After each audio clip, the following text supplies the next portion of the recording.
Assalamualaikum warahmatullahi wabarakatuh. Perkenalkan, nama saya Alvin Fidah, nomor NIM 207200064 dari IPA B. Kali ini saya akan menjelaskan tentang materi masa khilafah Abu Bakar Asy-Syiddiq dan Umar bin Khattab. Nah, pada saat ini saya akan menjelaskan Safikah Bani Sa'adah atau proses pemilihan Abu Bakar. Yang pertama saya akan membahas latar belakang penolakan pemilihan khalifah penerus Nabi Muhammad SAW. Abu Bakar menjadi khalifah pertama melalui pemilihan dalam satu pertemuan.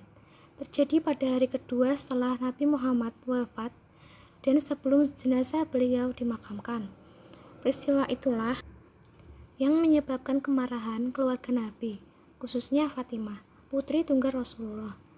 Pertanyaan yang muncul, mengapa mereka terburu-buru mengambil keputusan tentang pengganti Nabi Muhammad sebelum pemakaman dan tidak mengikutsertakan keluarga dekat Nabi seperti Ali bin Abi Thalib dan Utsman bin Affan atau dua menantu Nabi. Karena penyelenggaraan pertemuan tersebut tidak direncanakan terlebih dahulu, sebaliknya berlangsung karena terdorong keadaan. Selanjutnya, awal terbentuknya pemerintahan model khalifah dalam sejarah Islam. Pengangkatan Abu Bakar menjadi khalifah merupakan awal terbentuknya pemerintahan model khalifah dalam sejarah Islam. Ia disebut lembaga pengganti kenabian dalam memelihara urusan agama dan mengatur urusan dunia untuk meneruskan pemerintahan negara Madinah yang terbentuk di masa Nabi Muhammad SAW. Suatu peristiwa yang mengikat mereka tetap berada pada satu kepemimpinan pemerintahan sebagai penerus pemerintahan Rasulullah. Terpilihnya Abu Bakar menjadi khalifah pertama menjadi dasar terbentuknya pemerintahan sistem khilafah dalam Islam yang terkenal dengan khilafah Khulafaur Rasyidin. Sifat ini berlangsung hingga awal abad 20 dengan corak yang berlainan. Pemerintahan model khalifah di dunia Islam berakhir di Turki sejak Mustafa Kemal menghapusnya pada tanggal 3 Maret 1924. Kemudian saya akan menjelaskan mengenai proses pemilihan khalifah Abu Bakar melalui musyawarah di Syakifah Bani Sa'adah. Yang pertama, Abu Bakar diangkat oleh dua kelompok besar, yaitu kaum Ansor dan kaum Muhajirin dalam musyawarah di Safikah Bani Sa'adah. Musyawarah itu sendiri sebenarnya muncul pertama kali diperkasarai oleh kaum Ansor secara spontan sehari setelah wafat Rasulullah SAW. Sikap spontanitas mereka ini bisa menunjukkan mereka atau kaum Ansor lebih memiliki kesadaran politik dibandingkan dengan kaum Muhajirin untuk memikirkan siapa pengganti Rasulullah dalam memimpin umat Islam. Bahkan Umar bin Khattab sendiri, menurut sebagian riwayat yang dikatakan, ia tidak yakin dengan wafatnya Rasulullah. Dalam pelaksanaan musyawarah, mereka menemui kesulitan, bahkan hampir terjadi perpecahan di antara kedua kaum, yaitu Khawarij dan Aus. Kesulitan atau persoalan yang timbul adalah siapa yang akan menggantikan Rasulullah sebagai kepala negara dan pemimpin umat, apa syaratnya, dan bagaimana mekanisme pemilihannya. Karena Rasulullah tidak pernah memberi petunjuk yang jelas tentang masalah pemerintahan semasa hidupnya, bahkan beliau tidak menunjuk seorang pun untuk mengganti penggantinya. Demikian pula Al-Quran tidak memberi petunjuk secara tegas tentang pembentukan pemerintahan setelah Rasulullah wafat yang akan diikuti kaum muslimin. Pertemuan di Safikah Bani Sa'adah itu, sebelum tokoh-tokoh Muhajirin hadir, golongan Khawarij telah sepakat mencalonkan Sa'ad bin Ubadah, pemimpin suku Khawarij, untuk menjadi pengganti Rasulullah dalam memerintah umat Islam. Namun, ada golongan yang belum setuju, yaitu suku Aus. Kemudian terjadi perdebatan di antara mereka. Sebagian mereka ada yang berkata, bagaimana jika kaum Muhajirin sebagai sahabat-sahabat Rasulullah yang pertama, keluarga dan walinya tidak setuju dan kemudian menentang keputusan kita setelah ini. Sebagian dari suku Kharaj lalu menjawab, jika demikian halnya, kita akan mengatakan dari kami seorang pemimpin dan dari kamu seorang pemimpin pula, dan kita tidak akan menyetujui selamanya kecuali dengan cara ini. Lalu Sa'ad bin Ubadah menanggapi dan berkata, ini adalah awal kelemahan kita semua. Artinya, pendirian mereka itu akan menimbulkan adanya perpecahan bagi umat Islam. Dengan adanya perpecahan, membuktikan adanya kelemahan. Nah, informasi pertemuan itu terdengar oleh Umar bin Khattab. Setelah ia mengetahui adanya pertemuan kaum Ansar tersebut, ia segera ke rumah kediaman Nabi Muhammad. Lalu Umar bin Khattab mengutus seorang untuk menemui Abu Bakar yang berada di dalam rumah Ali bin Abi Thalib dan memintanya agar Abu Bakar keluar untuk menemui Umar bin Khattab. Pertama, Abu Bakar menolak dengan alasan sedang sibuk. Umar bin Khattab kembali menyuruh seseorang untuk menyampaikan kepada Abu Bakar bahwa telah terjadi sesuatu peristiwa penting yang mengharuskan kehadirannya. Dengan alasan itu, kemudian Abu Bakar keluar dan menemui Umar. Umar berkata, saya telah mengetahui kaum Ansar sedang berkumpul di Safiqah Bani Sa'idah. Mereka merencanakan untuk mengangkat Sa'ad bin Ubadah menjadi pemimpin kaum muslimin. Bahkan di antara mereka ada yang mengatakan dari kita seorang pemimpin dan dari Quraisy sebagai pemimpin. Kemudian Umar dan Abu Bakar bergegas pergi ke Safiqah Bani Sa'idah dan dijadikan pertemuan itu. Di tengah jalan mereka bertemu dengan Abu Ubaidah bin Al-Jarrah. Dia juga sahabat senior dari kaum Muhajirin dan dia diajak untuk ikut serta menuju ke sana. Ketiga tokoh ini tiba di balai pertemuan Safiqah Bani Sa'idah. Ternyata sudah hampir pula. Sebagian orang-orang Muhajirin terlibat perdebatan sengit dengan kaum Ansor. Masing-masing mempertahankan hak dan pendiriannya. Umar bin Khattab setelah melihat ke suasana yang tegang, hampir saja ia tidak dapat mengendalikan diri. Ketika Umar hendak berbicara, Abu Bakar menahannya. Kemudian Abu Bakar dengan tenang menyampaikan pidatonya. Sesungguhnya Allah mengutus Muhammad sebagai Rasul kepada makhluknya dan kepercayaan kepada umatnya untuk menyeru mereka menyembah Allah dan mengisahkannya. Karena yang mereka sembah dulunya adalah Tuhan-Tuhan yang tidak bisa memberi pertolongan dan manfaat, yaitu berhala. Maka sungguh mulia orang-orang Arab yang rela meninggalkan agama nenek moyang mereka yang sesat. Maka Allah mengutamakan kaum Muhajirin sebagai yang mula-mula dari kaumnya atau Muhammad, membenarkan dan beriman kepadanya, membelanya, menderita bersamanya. Mereka adalah hamba Allah yang beriman kepadanya dan Rasulnya. Mereka adalah wali dan keluarganya. Karena itu mereka lebih berhak memimpin umat ini sesudah wafat Rasulullah.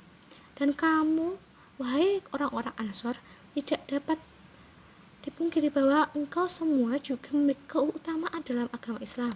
Allah meridhoi tempat kamu sebagai tempat hijrahnya para sahabatnya. Karena itu demi kepentingan umat Islam, kami atau Muhajirin menjadi pemimpin dan kamu Ansor menjadi pembantu-pembantu. Ternyata pidato Abu Bakar tersebut belum dapat membuat kaum Ansor mundur dari pendirian mereka.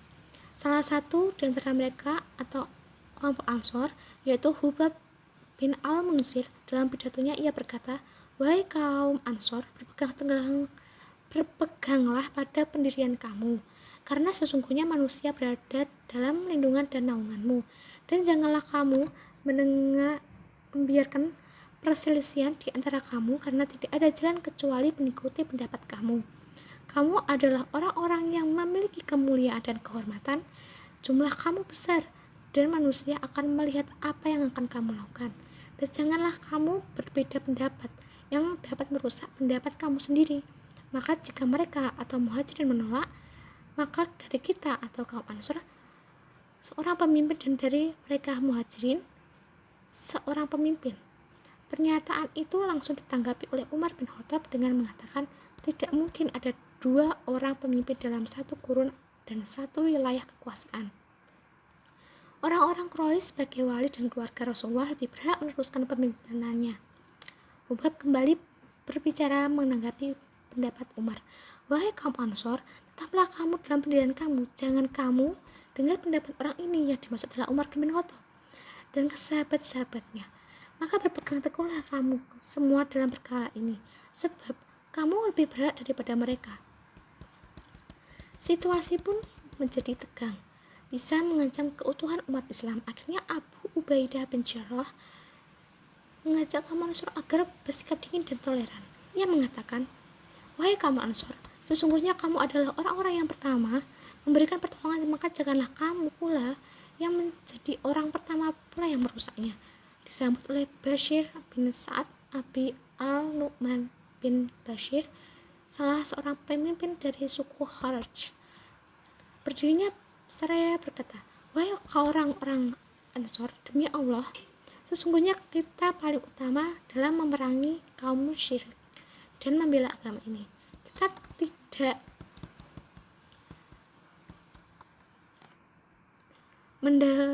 menghendakinya kecuali atas ridha Allah dan ketaatan kita kepada Nabi kita.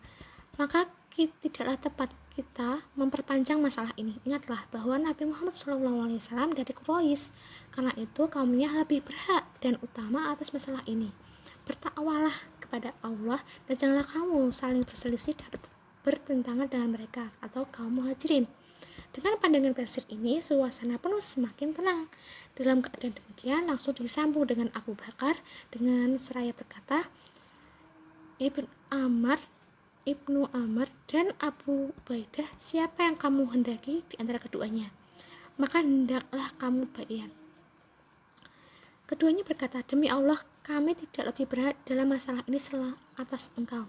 Sesungguhnya engkau adalah orang muhajirin yang utama dan orang yang menemani Nabi di Gua Sur, serta pengganti Rasulullah untuk menjadi imam dalam sholat ketika Rasulullah sedang sakit. Dan sholat itu paling utama dalam agama kaum muslimin. Maka engkaulah yang berhak atas masalah ini. Ulurkanlah tanganmu, kami siap membayarmu.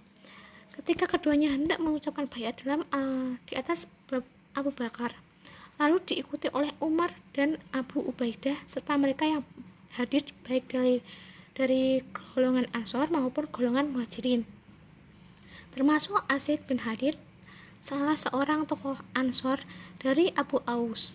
Riwayat lain menyebutkan bahwa ketegangan tersebut bisa menjadi reda setelah Abu Bakar memperkuat pandangannya dengan menyetir sebuah hadis Nabi yang menyatakan bahwa khalifah atau pemimpin berasal dari Quraisy, dengan bunyi hadisnya Al-Aimah min Quraisy. Dari data baiat tersebut, para sejarawan muslim menyebutkan dengan nama baiat Safikat atau baiat Khosos, yaitu baiat terbatas yang dilakukan oleh orang-orang khusus, golongan elit sahabat. Sedangkan baiat kedua yang lebih luas berlangsung esok harinya di Masjid Nabi yang disebut dengan baiat Ammah, yaitu baiat yang dilakukan oleh rakyat dan penduduk Madinah. Dan yang terakhir, saya akan membahas tentang alasan pemilihan Abu Bakar tersebut. Pemilihan Abu Bakar tersebut tidak didasarkan pada sistem keturunan karena keseniorannya dan atau karena pengaruhnya, tapi karena beliau memiliki kapasitas pemahaman agama yang tinggi, berakhlak mulia, dermawan, dan paling dahulu masuk Islam, serta sangat dipercaya oleh Nabi Muhammad SAW. Seandainya pemilihan didasarkan pada keturunan, kesenioran, dan pengaruh, tentulah mereka akan memilih Sa'ad bin Ubaidah, pemimpin golongan Kharaj, atau Abu Sufyan, pemimpin Bani Umayyah, dan atau Al-Abbas, pemuka golongan Hashim. Mereka ini lebih senior dan lebih berpengaruh dari Abu Bakar. Demikian presentasi dari saya yang akan dilanjutkan oleh teman saya berikutnya. Terima kasih. Wassalamualaikum warahmatullahi wabarakatuh.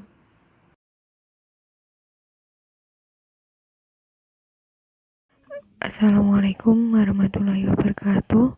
Perkenalkan, nama saya Ardina Rahayu dari Tatrisi Babe. Di sini saya akan mempresentasikan sejarah peradaban Islam tentang masa Khalifah Abu Bakar Siddiq dan Umar Al-Khattab mengenai ridha atau nabi palsu. Pertama, kemunculan nabi palsu dan membuat gerakan penghasutan. Sampai pada kemunculan nabi palsu dan membuat gerakan penghasutan, nabi palsu mulai berani membangkang semua aturan yang telah disyariatkan oleh ajaran agama Islam dan telah ditetapkan oleh Khalifah Abu Bakar sebagai undang-undang di Madinah. Sehingga dari peristiwa Ida terdapat dampak yang sangat besar pengaruhnya. Kedua, metode sejarah. Pertama, gerakan Ridha dipimpin oleh 4 orang yang mengaku nabi, yaitu Aswad al-Ansi merupakan orang yang pertama kali mengaku dirinya sebagai seorang nabi, Musailamah yang juga mengaku dirinya sebagai seorang nabi dan mengadakan gerakan penghasutan. Tulaiha merupakan orang yang melancarkan perlawanan secara terang-terangan terhadap pemerintah Islam dan mengaku dirinya sebagai seorang nabi, serta Saja, seorang wanita Kristen yang mengaku dirinya sebagai seorang nabi dan ia membentuk suatu kekuatan dengan cara melangsungkan perkawinan dengan Musailamah. B. 2. Gerakan ini merupakan reaksi terhadap pemerintahan Khalifah Abu Bakar As-Siddiq yang membuat aturan pada masyarakat Arab wajib membayar zakat dan 4 orang yang mengaku nabi itu ingin menguasai wilayah yang dikuasai oleh Khalifah Abu Bakar As-Siddiq. Ketiga, peristiwa terjadi pada tahun 11-13 Hijriah seperti peristiwa peperangan pembangkangan pertama kali dipelopori oleh Aswad al-Ansi pada tahun 11 Hijriah. Peperangan pembangkangan yang dipelopori oleh Musailamah, pemberontakan dipimpin oleh Tulaiha, dan penghasutan oleh Saja terhadap suku Bani Tamim.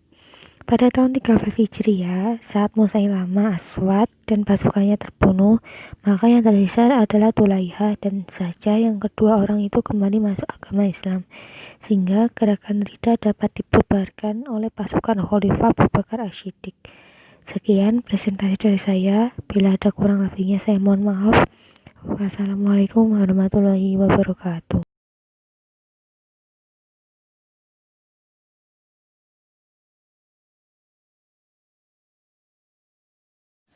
Saya di sini akan menjelaskan perluasan wilayah pada masa Abu Bakar As-Siddiq dan Umar bin Khattab. Daerah baru yang menjadi sasaran Muslim adalah Persia dan Bizantium.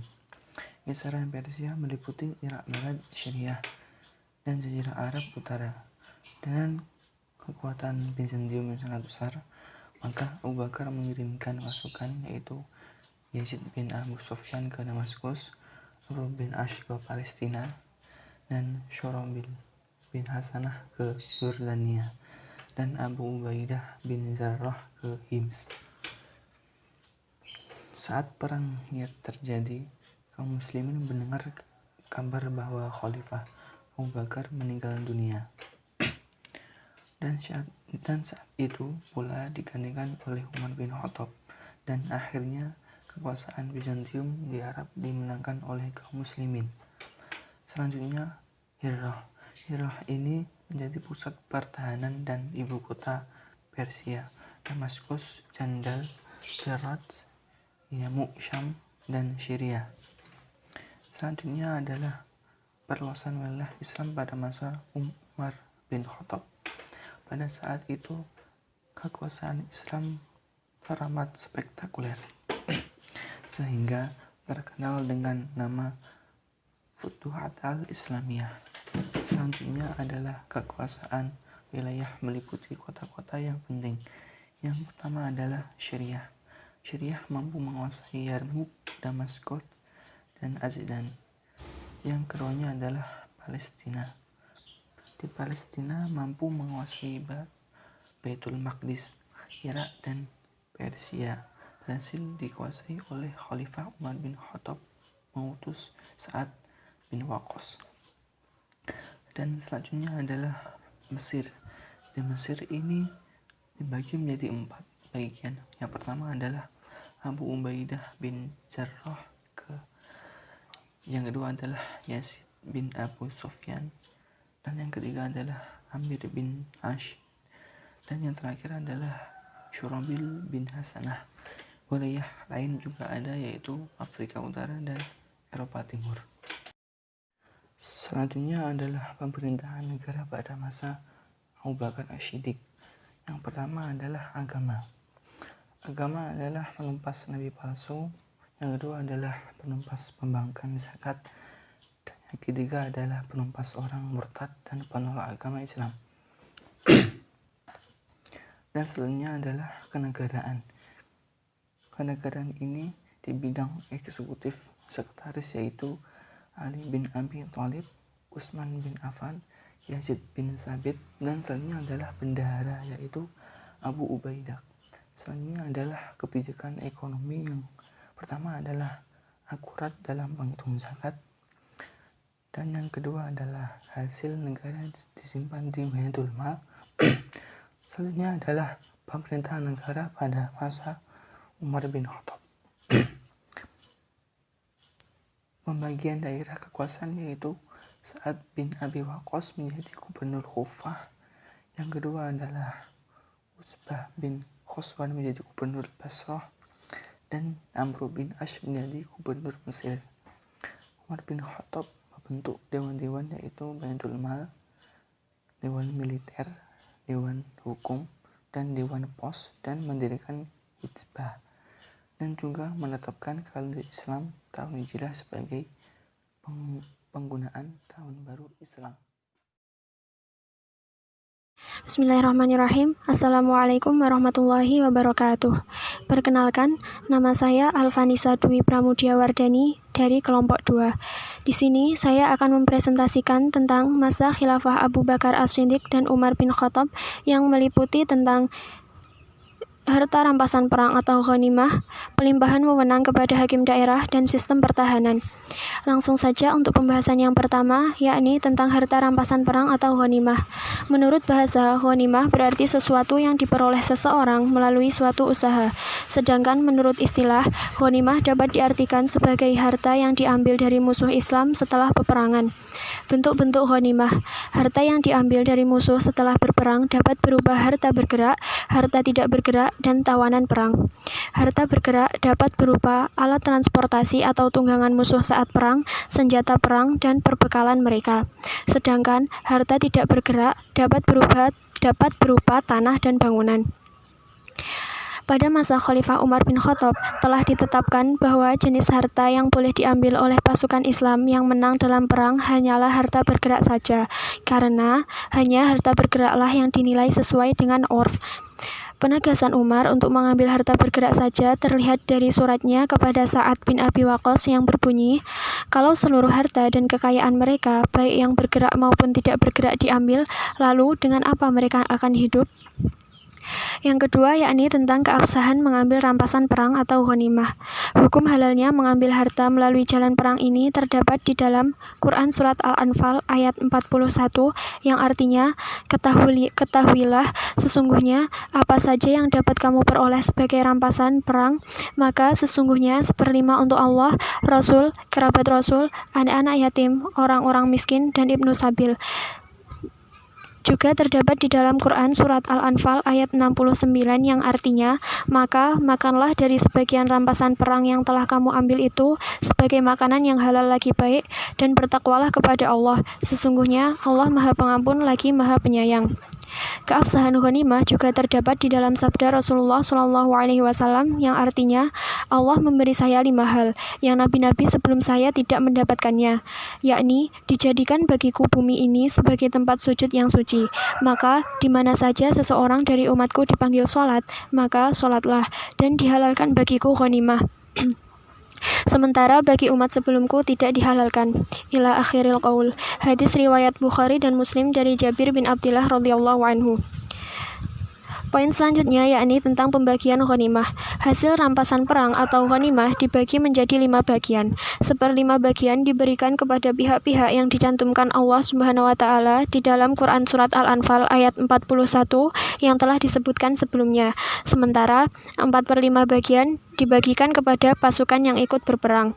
Pembahasan selanjutnya yakni pelimpahan wewenang kepada hakim daerah. Pada masa khilafah Umar bin Khattab, kekuasaan yudikatif atau qadhi mulai dipisahkan dari kekuasaan eksekutif atau kekhalifahan, dan mulai diatur tata cara peradilan dengan pengangkatan sejumlah hakim dan pembangunan penjara. Pemisahan tersebut ditandai dengan pengangkatan para wulat atau gubernur, pengangkatan ahlul hal wal aqd, pendirian pengadilan, dan pengangkatan qadhi. Gubernur yang masyhur kala itu antara lain Ali bin Abi Thalib, Zaid bin Sabit, Abdullah bin Mas'ud, Salman bin Rubai'ah, Qais bin Abi al-As, Ya'la bin Umayyah, Mughirah bin Syu'bah, Muawiyah bin Abi Sufyan, Utsman bin Ali al-Ash, Abu Musa al-Asy'ari, dan Umar bin Sa'id.